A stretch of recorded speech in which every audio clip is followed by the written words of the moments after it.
Welcome to Training for Excellence. In this edition, we're going to be talking about the dreaded cold calling.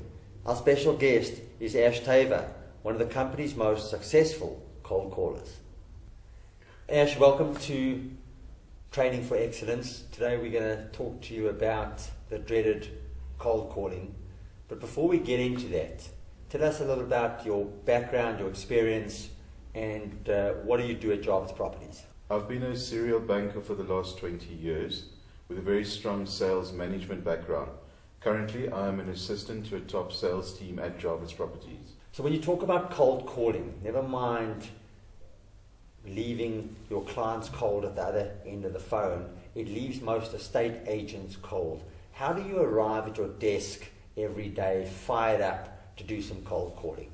I'm passionate about my cold calling. It's an incredibly tough job, so that's why I make sure I'm fired up to hit the day. Great. I plan. So you're fired up, you arrive at your desk, but it's not just an ad hoc process. I'm going to phone a few clients, see what I can do. What do you need to get yourself set up to be successful from a systems and process point of view, to be successful in terms of cold calling? Key and most important, you need to have your database up and running. Run a Lightstone report to ensure that you know how long that client has been in that home. Set aside 2 hours a day to make your cold calls. Set yourself a target and keep a scorecard so you can keep track of your successes. So you have your database ready, you go into Lightstone. What information do you get from Lightstone? Lightstone will tell me how long the client has been in that home. I use it as an excellent icebreaker, saying to the client, geez, you've been at your home 10 years. A ton of memories. It's an excellent icebreaker. How often do you actually cold call?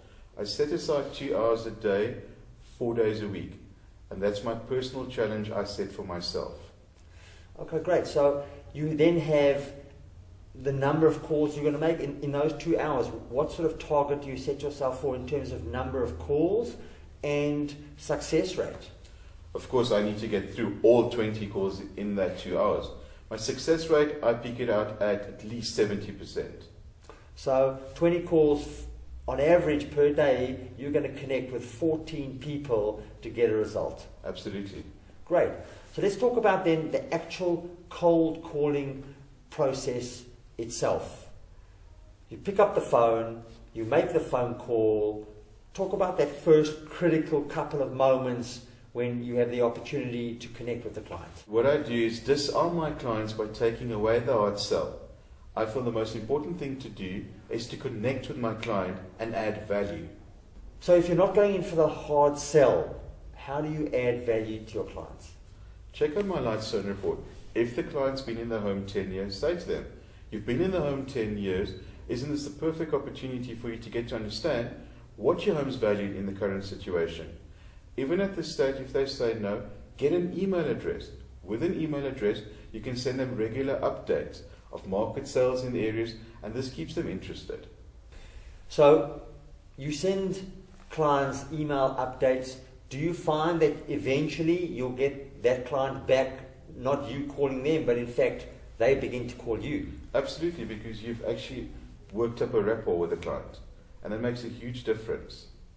Ashe, let's get into the trenches, the nuts and bolts. You pick up the phone, you phone a client. Not every client is going to invite you in for an evaluation or may not even give you an email address. Kids are screaming in the background. It's a bad time to call.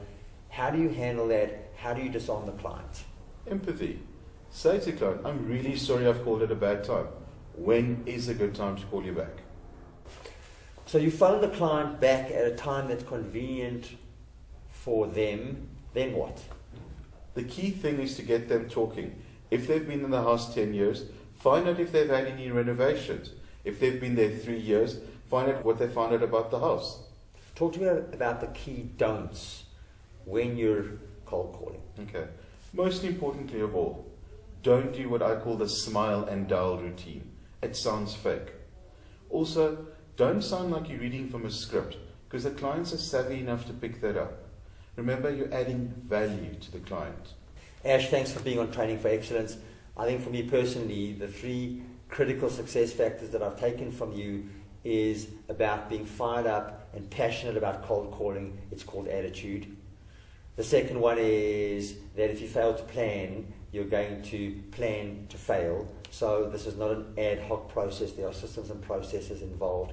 And number three, I think critically for our audience, is that it's not a hard sell. This is a real opportunity to connect with your clients and add value to them. And if you put those three factors together, you're on the road to becoming a successful cold caller.